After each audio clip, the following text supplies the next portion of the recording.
Hay una habitación en Delft donde el tiempo se detuvo. Una ventana abierta deja entrar la luz del norte, fría y serena.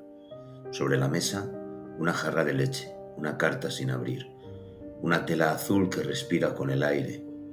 Una mujer permanece inmóvil. No sabemos su nombre, tampoco sus pensamientos. Solo existe la luz que la envuelve. Johannes Vermeer pintaba ese silencio, un silencio que no pesa, que no asusta, que ilumina. Mientras otros pintores retrataban a reyes, batallas o tormentas, él buscaba la eternidad en lo cotidiano, en el reflejo del sol sobre una jarra de estaño, en el gesto de una mujer escribiendo una carta, en la mirada contenida de una joven que apenas sonríe. Pocos artistas supieron transformar lo simple en sagrado. Vermeer lo hizo con la paciencia de un monje y la precisión de un alquimista. Su vida fue discreta, su obra escasa, su nombre casi olvidado durante siglos, y sin embargo, cuando hoy observamos una de sus pinturas, el mundo entero parece detenerse.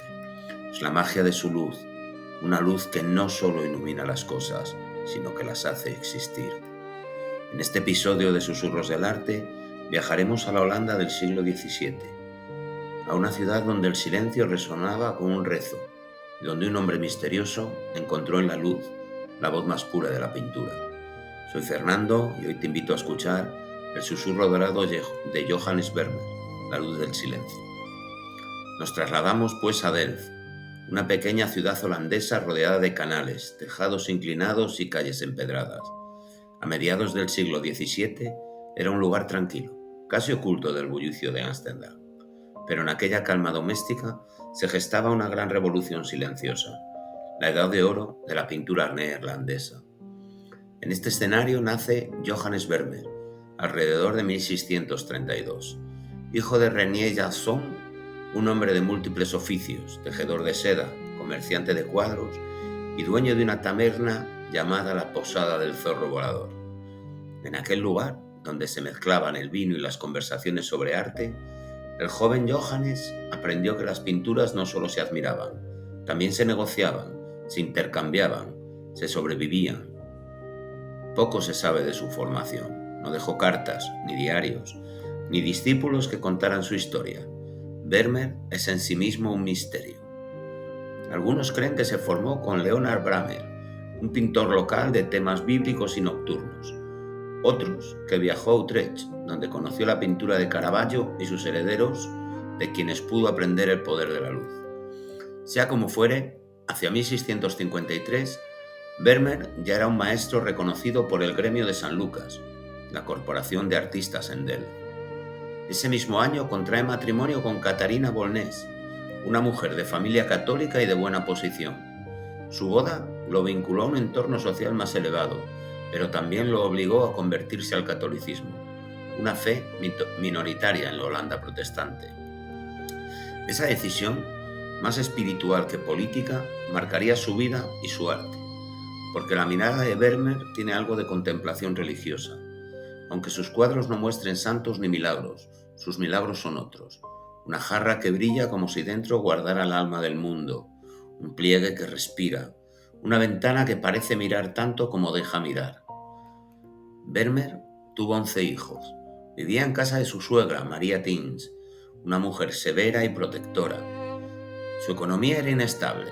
A veces pintaba por encargo, otras vendía cuadros de otros artistas para subsistir. No era un pintor prolífico. En toda su vida solo realizó alrededor de 35 obras, cada una de ellas trabajada con un esmero casi obsesivo. Mientras sus contemporáneos producían decenas de lienzos al año, Vermeer dedicaba semanas a estudiar cómo la luz rozaba una cortina, cómo el polvo flotaba en la penumbra, cómo el silencio podía tener color. Su mundo era el interior, habitaciones tranquilas, mujeres solitarias, instrumentos, cartas, mapas. La calle casi nunca aparece. El ruido del mundo parece quedar fuera, tras los cristales. En sus cuadros no hay dramatismo, no hay gestos violentos ni relatos heroicos, solo un instante detenido, un instante que no pasa, que respira eternamente. Y así, poco a poco, sin buscarlo, Vermeer se convirtió en el pintor del silencio, un artista casi invisible, sin fama en vida, sin escuela, sin seguidores, solo un hombre, su fe, su familia y la luz. Esa luz que parecía descender del cielo para posarse como una bendición sobre una simple jarra de leche. Decía Da Vinci que la pintura es una cosa mental. Para Vermeer también fue una forma de fe, no la fe que se reza en voz alta, sino aquella que se revela en el gesto paciente, en el detalle minúsculo, en la espera del instante perfecto. Porque la luz en Vermeer no es solo iluminación, es presencia, un lenguaje sin palabras que da sentido a todo lo que toca. Los estudios técnicos de sus cuadros han revelado algo fascinante.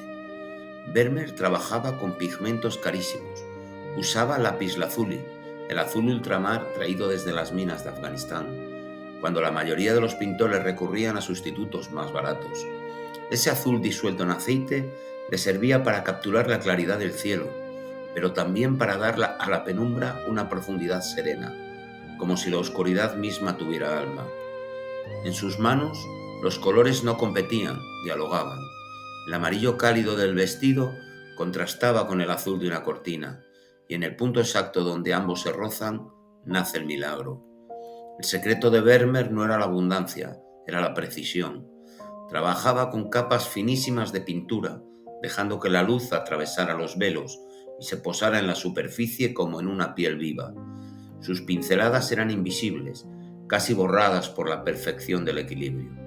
En obras como La lechera, la luz entra desde una ventana lateral y acaricia la escena con dulzura. No hay nada grandioso, solo una mujer vertiendo leche en silencio. Pero esa acción tan común se convierte en un acto de eternidad. El pan, la jarra, la pared rugosa, todo parece respirar. El aire tiene cuerpo, el tiempo densidad. Allí donde otros ven lo doméstico, Vermeer encuentra lo divino. Durante siglos se habló de un misterio técnico. ¿Cómo lograba esa nitidez, esa atmósfera suspendida? Algunos estudiosos sugerían que usaba una cámara oscura, una herramienta óptica que proyecta imágenes reales sobre una superficie, permitiendo al artista estudiar la luz y la perspectiva con una precisión inusual. Sin embargo, no existe una prueba definitiva. Si la utilizó, lo hizo como un alquimista, no como un técnico, porque la cámara oscura no sustituye la mirada, la amplifica. Vermeer comprendió que la visión humana es imperfecta, que lo que percibimos no es el mundo, sino ese reflejo sobre nosotros. Y por eso en sus cuadros, la realidad parece a veces difuminarse en los bordes, como si el ojo se adaptara lentamente a la claridad. En La vista de Dell, por ejemplo, cada edificio, cada reflejo del agua parece vibrar entre lo real y lo soñado. Proust dijo una vez que en ese cuadro hay más verdad que en muchas vidas, y tenía razón, porque lo que Vermeer pinta no es Delft, es la memoria de Delft, la emoción de un instante detenido para siempre. En cada cuadro, Vermeer construye una arquitectura perfecta. Las líneas, los ángulos, las diagonales invisibles guían la mirada del espectador, como un hilo que lo lleva al corazón del misterio. Nada está puesto al azar, cada objeto tiene su peso, cada sombra su destino. La luz entra siempre desde la izquierda, como si el sol, al pasar por su ventana, hubiera quedado atrapado en la tela, y en ese juego, entre claridad y penumbra, la figura femenina se convierte en un centro espiritual. No son retratos, son meditaciones. El gesto de una mano, la curva del cuello, el brillo en el ojo. Todo sugiere una vida interior profunda, un pensamiento suspendido que no se dice, pero se siente. Así trabajaba Vermeer, como un astrónomo que observa el universo desde el interior de una habitación. Su cosmos cabía en un vaso de leche, su eternidad en el parpadeo de una luz sobre una pared. Por eso sus cuadros no gritan, susurran. Y quien aprende a escuchar ese susurro, descubre que la belleza más pura no está en lo que se muestra, sino en lo que se insinúa. El arte de Vermeer no necesita grandes gestos. En su universo, lo cotidiano es un escenario sagrado. Una mujer que escribe, otra que lee, otra que sirve leche. Ninguna parece consciente de que está siendo observada. Y sin embargo, nosotros, los que miramos, sentimos que interrumpimos algo íntimo, como si el cuadro respirara y nos invitara al silencio. Vermeer no pinta historias, pinta presencias. Su pincel no narra lo que sucede, sino lo que permanece. Quizás ninguna de sus obras encarne mejor ese misterio que La joven con el pendiente de perla. Una figura anónima girando apenas el rostro, como si acabara de ser llamada por alguien fuera del marco. Su mirada no es de quien posa, sino de quien escucha. El fondo oscuro acentúa la luz que brota de su piel, y el pendiente, esa gota de luz suspendida, se convierte en el corazón del cuadro. Muchos la llaman la Mona Lisa del Norte, pero ella es más silenciosa, más etérea. Leonardo pintó el enigma de la sonrisa, Vermeer el misterio de la mirada que no dice. La joven no pertenece a ningún tiempo ni a ningún lugar, es una aparición y un alma hecha de luz, y sin embargo, su turbante azul y amarillo tan exótico nos recuerda que lo divino también puede habitar en lo extraño, en lo desconocido, en aquello que no comprendemos pero sentimos verdadero. Quizá ese pendiente sea más que una joya, un símbolo del instante fugaz donde la belleza se vuelve eterna. En el extremo opuesto de lo exótico, Vermeer nos ofrece una de sus imágenes más humildes, en la lechera. Una mujer vuelca la leche con una calma infinita. El gesto es simple, repetido 1000 veces en cualquier cocina del siglo XVII. Pero en las manos de Vermeer, ese gesto se transforma en liturgia. La luz entra desde la izquierda, acaricia su rostro y el pan sobre la mesa. Nada se mueve y sin embargo todo parece vivo. El silencio de la habitación tiene peso, el aire tiene textura, el blanco de la leche se convierte en símbolo de pureza, de entrega, de devoción cotidiana.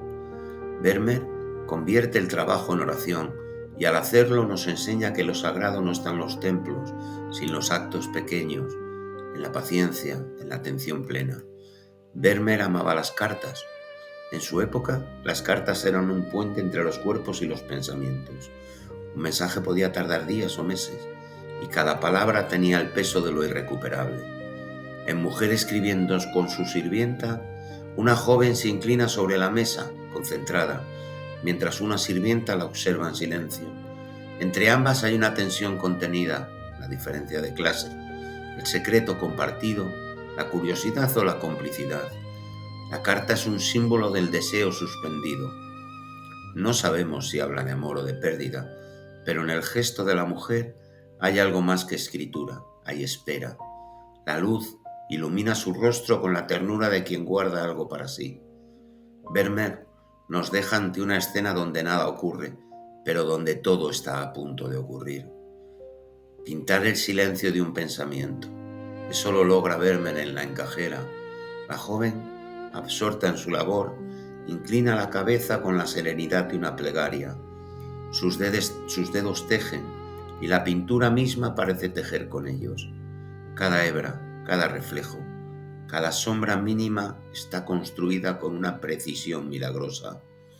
Es el retrato de la concentración pura, de ese instante en el que el mundo desaparece y solo queda el acto de crear. El fondo casi se disuelve, como si el universo entero se redujera a la delicadeza de un hilo. Vermeer nos muestra la belleza de lo minúsculo, de lo invisible, de lo que solo existe cuando alguien lo mira con atención absoluta. Y luego está El taller del pintor, quizás su obra más enigmática y la más cercana a una declaración de principios. Un artista, posiblemente el propio Vermeer, aparece de espaldas, pintando a una mujer vestida como Clio, la musa de la historia. El espacio está bañado por una luz dorada, la más teatral de toda su obra. En la pared, un mapa de los Países Bajos, dividido y frágil, como la identidad de una nación en tiempos convulsos. El cuadro parece una alegoría, la pintura como memoria, el arte como acto de salvación frente al olvido. Vermeer, que había vivido una vida casi invisible, parece decir aquí, la historia puede olvidarlo todo, menos la luz. Cada una de estas escenas, una carta, una jarra, una mirada, es una meditación sobre el tiempo. En ellas no hay pasado ni futuro, solo un presente absoluto. El instante se convierte en eternidad y nosotros, al mirar, somos parte de ese milagro. Hay un tipo de silencio que no asusta, un silencio que no es ausencia, es presencia, presencia de algo invisible que llena el espacio sin pronunciarse. Ese es el silencio de Vermeer. Sus cuadros no son mudos, hablan en otro idioma, uno hecho de luz, de aire, de respiración contenida. Cuando observamos sus pinturas, no solo vemos, escuchamos la textura de la calma, la pausa del pensamiento, el eco de una oración que no se dice. Vermeer no pinta acciones, pinta estados del alma. Sus mujeres no se mueven porque ya están donde deben estar. El tiempo en sus cuadros no avanza, flota. Esa suspensión es su secreto. Es la promesa de que por un instante podemos escapar del vértigo del mundo. En su obra, el tiempo no es una línea, es una esfera.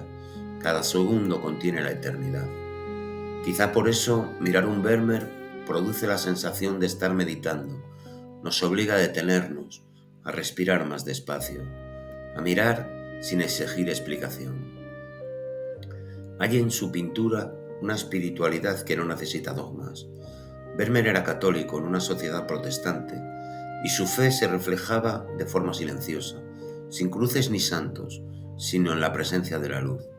Esa luz que entra desde una ventana y no solo ilumina los objetos, los purifica. Cada haz de claridad es como una oración sin palabras. No ilumina para mostrar, sino para revelar.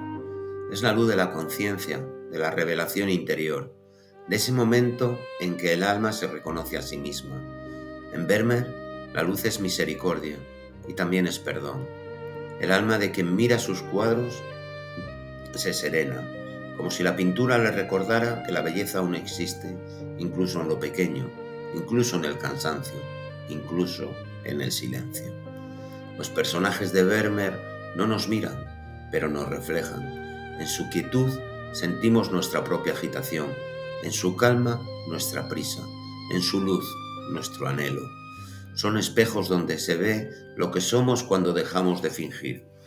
Quizá por eso nos fascinan tanto, porque no nos cuentan una historia, nos devuelven a la nuestra.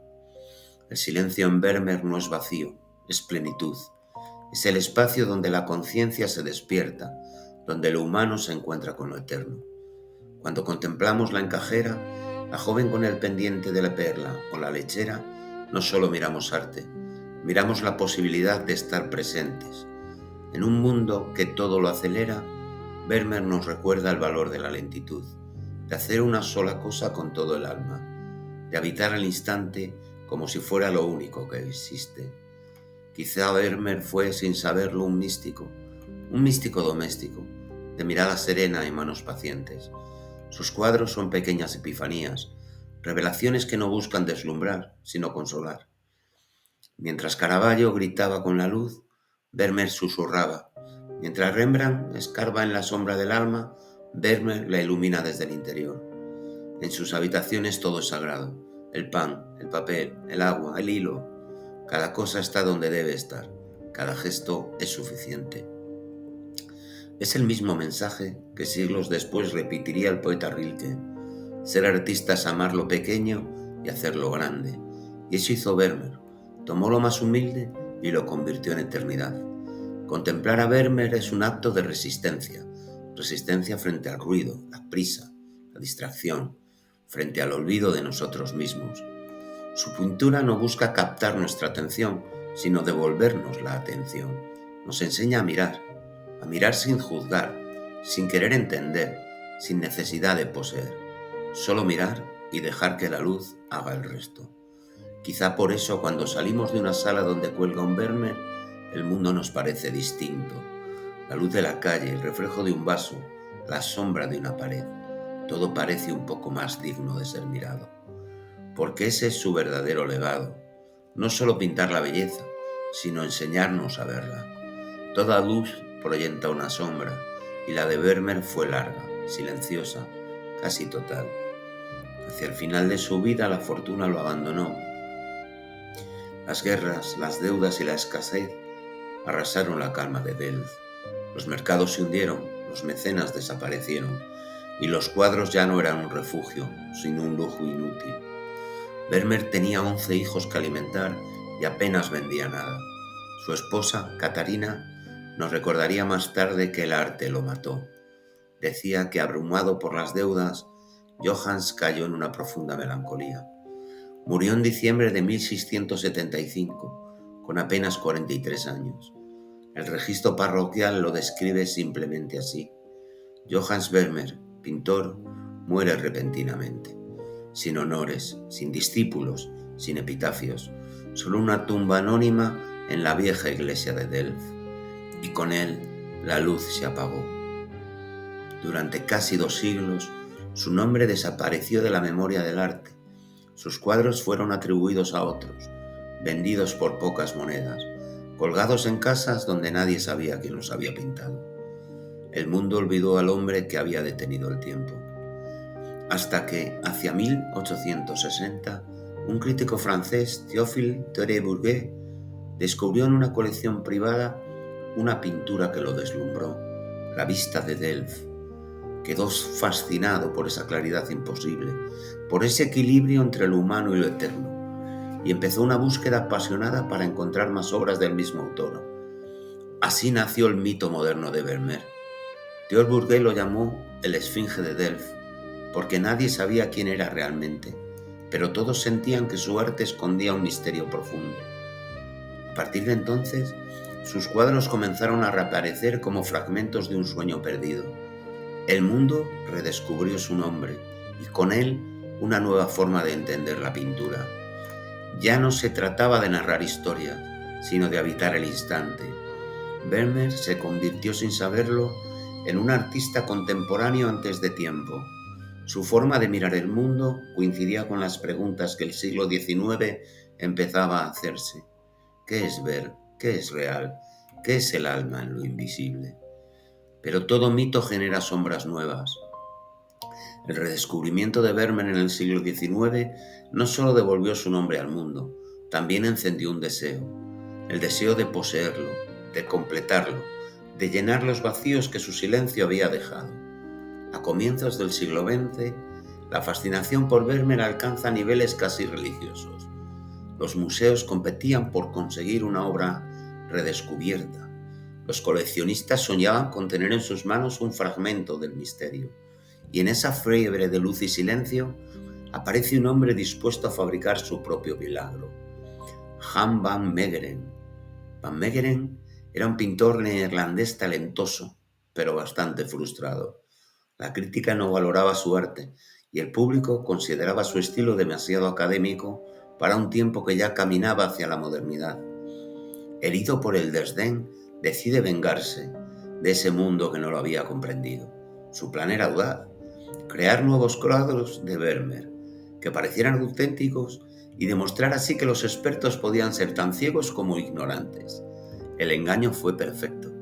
En 1937 presenta su primer gran falso Vermeer, La cena de Maus. Los expertos caen rendidos. Un crítico de renombre lo describe como la culminación espiritual del maestro. El cuadro, adquirido por el Museo Bochmans de Rotterdam, y Van Meegeren, oculto tras la máscara del anonimato, sonríe. Había engañado al mundo con su talento. Durante los años siguientes produce varios falsos Vermeer más. Cada uno se vendía por sumas astronómicas y alimentaba la leyenda de nuevas obras perdidas del pintor de Delft.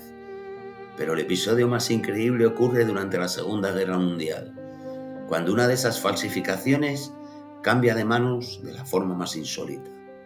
Entre los compradores, Hermann Göring, comandante nazi, amante del arte y saqueador de los museos europeos. Göring se obsesiona del Cristo y la adúltera. A través de intermediarios, pagando por él, creía tener entre sus manos un tesoro nacional, una joya sagrada del arte holandés. Durante años se jacta de su adquisición, convencido de que había arrebatado al mundo uno de los mayores tesoros de la pintura barroca. Pero cuando la guerra termina y los aliados recuperan las colecciones saqueadas, a través de los Monument Men, de los que haré un capítulo próximamente, las autoridades neerlandesas descubren que el Vermeer de Göring había sido vendido por Van Meegeren, quien lo acusa y lo arrestan por tráfico y colaboración con los nazis. El pintor, que enfrentaba una pena severa, quizá incluso la muerte. Entonces, en una escena que parece salida de una novela, decide confesar la verdad. Ese Vermeer no lo robé, lo pinté yo. Nadie lo cree, así que pide lienzos, pinceles y pigmentos y comienza a pintar otro falso Vermeer delante de los investigadores. Cuando termina, el resultado fue innegable. El estilo, los colores, las veladuras, todo coincidía. Había probado su inocencia y su genio. Van Meegeren fue condenado, pero no por traición, por falsificación. Muere poco después convertido en una figura ambigua, mitad criminal, mitad héroe. Había demostrado que la fascinación por Vermeer era tan grande que el mundo prefería creer en un milagro falso antes que aceptar la posibilidad de un engaño. El episodio deja una lección extraña y poética. La luz de Vermeer era tan poderosa que incluso una falsificación podía hechizar. Y en esa búsqueda, sin quererlo, rindieron el homenaje más elocuente al maestro. Mostraron que su verdad era tan bella, tan necesaria, que incluso la mentira quería parecerse a ella. Desde su redescubrimiento, Vermeer ha inspirado a generaciones de artistas, fotógrafos, escritores y cineastas. Su influencia se percibe en la mirada detenida de los fotógrafos contemporáneos y, por supuesto, en la novela y película La joven con el pendiente de perla, donde su musa imaginaria cobra voz y el silencio del cuadro se transforma en una historia. Vermeer murió en la sombra, pero su luz viajó más lejos de lo que jamás habría imaginado. Y hoy, 4 siglos después, cada vez que alguien se detiene ante uno de sus cuadros en un museo o en una pantalla, esa luz vuelve a encenderse. Cuando contemplamos un cuadro de Vermeer, el tiempo se detiene. No somos nosotros quienes lo miramos, es Él quien nos mira. La luz atraviesa los siglos y toca nuestra piel con la misma dulzura con la que rozó su lienzo. Gracias por escuchar este episodio de Susurros del Arte. Si te ha gustado, te invito a suscribirte, compartirlo y dejarnos un comentario. Tu apoyo nos ayudará a seguir descubriendo juntos historias que se esconden detrás de los maestros de la pintura.